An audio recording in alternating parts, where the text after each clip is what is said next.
જ્યાં આ વાવાઝોડાનું સંકટ તોડાઈ રહ્યું છે, હજુ સુધી હવામાન વિભાગે સત્તાવાર કોઈ પ્રકારની તેની જાહેરાત કરી નથી, પરંતુ આગાહીકારો છે તે આગાહી કરી રહ્યા છે અને જે આગાહી કરી છે તે ડરામણી છે. આગામી દિવસોમાં ભારેથી અતિ ભારે વરસાદ થાય તેવી શક્યતા છે અને આગામી 48 કલાકમાં વાવાઝોડું આવશે કે નહીં તે નક્કી થઈ જશે. એક વાત એ નક્કી એ પણ છે કે ગુજરાતમાં આગામી દિવસોમાં ભારે વરસાદ વરસી શકે છે.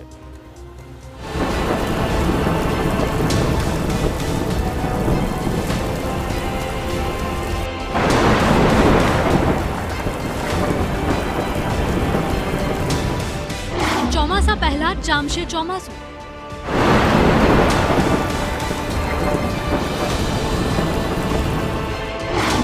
ગુજરાત પર વાવાઝોડાનું સંકટ.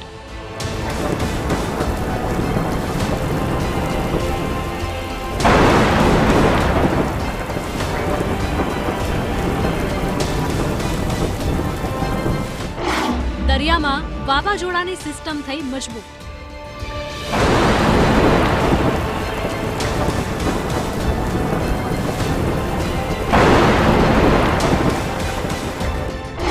ગુજરાત તરફ આગળ વધી રહી છે સિસ્ટમ.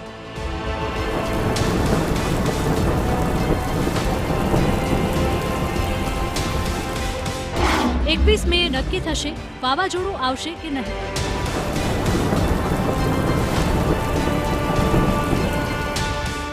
ગુજરાત પર આગામી દિવસોમાં વાવાઝોડું ત્રાટકશે કે નહીં, આ વાતનો ફેસલો આગામી 48 કલાકમાં થઈ જશે. હાલ દરિયામાં એક મજબૂત સિસ્ટમ ગુજરાત તરફ આગળ વધી રહી છે. આ સિસ્ટમ ખૂબ જ મજબૂત થઈને આગળ વધી રહી છે, એટલે એ વાત નક્કી છે કે ગુજરાત તરફ આગામી કલાકોમાં આકાશી આફત આવી રહી છે. હાલ વાવાઝોડાને લઈને હવામાન વિભાગે કોઈ આગાહી નથી કરી, પરંતુ એક વાત સ્પષ્ટ છે કે વાવાઝોડું ગુજરાત તરફ આવે કે ન આવે, પરંતુ ગુજરાતમાં આગામી 25 મે સુધી ભારે વરસાદ રહેશે. ચોમાસા પહેલા મેઘરાજા ગુજરાતને ગમરોળશે.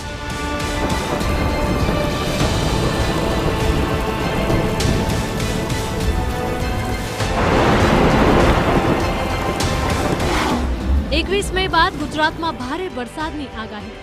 સૌરાષ્ટ્રમાં પડી શકે છે સાંબેલાધાર વરસાદ. દક્ષિણ ગુજરાતમાં ધોધમાર વરસાદની છે આગાહી.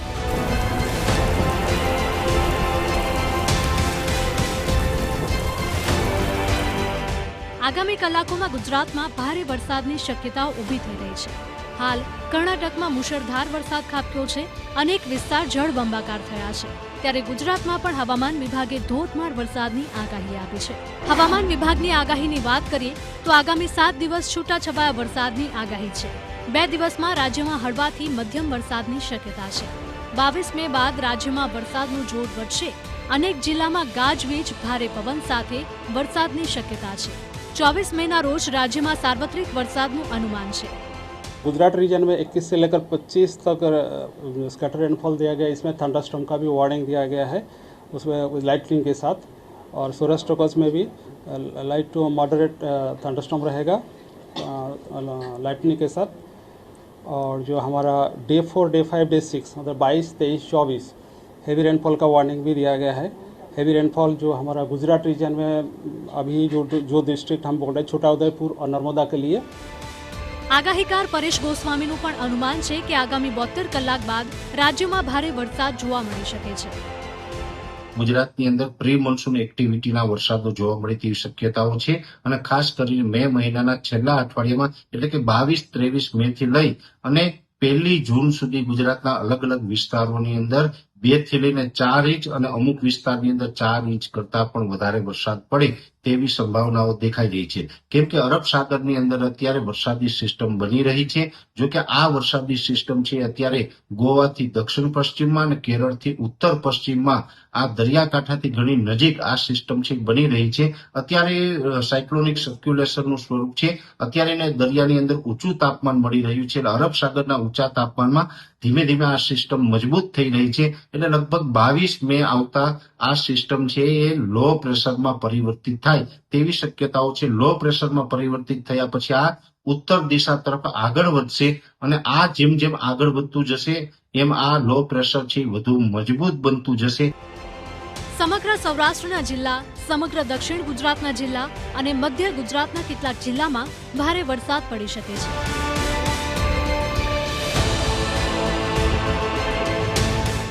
હવે આ ડીપ ડિપ્રેશનની કેટેગરી સુધી જાય તેવી શક્યતાઓ છે, પણ આ સિસ્ટમ ધીમે ધીમે ગોવા, મહારાષ્ટ્ર ને એમ કરતા કરતા જેમ આગળ ગુજરાત તરફ આગળ ચાલશે, જો થોડી પણ આ સિસ્ટમ છે એ ઉત્તર પશ્ચિમ દિશા તરફ મૂવમેન્ટ કરે તો આ સિસ્ટમને કારણે સાયક્લોન બને તેવી પણ શક્યતાઓ છે.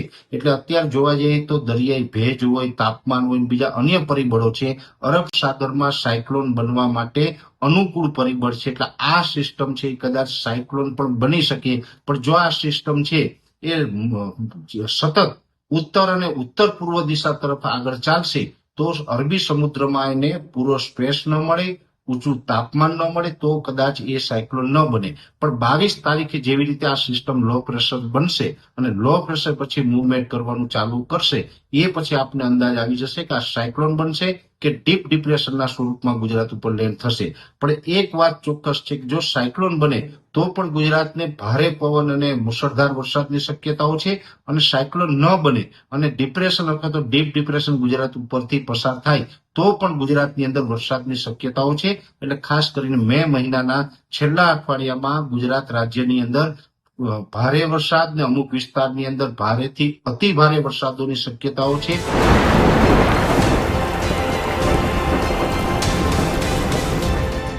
આમ ચોમાસાનું આગમન થાય તે પહેલા જ ગુજરાતમાં ચોમાસા જેવો માહોલ જોવા મળશે. આગામી થોડા જ કલાકોમાં ચોમાસું કેરળમાં પહોંચી જાય તેવી શક્યતાઓ છે. દરિયામાં જે નવી સિસ્ટમ બની રહી છે તેના કારણે ચોમાસાએ ખૂબ જ રફતાર પકડી લીધી છે.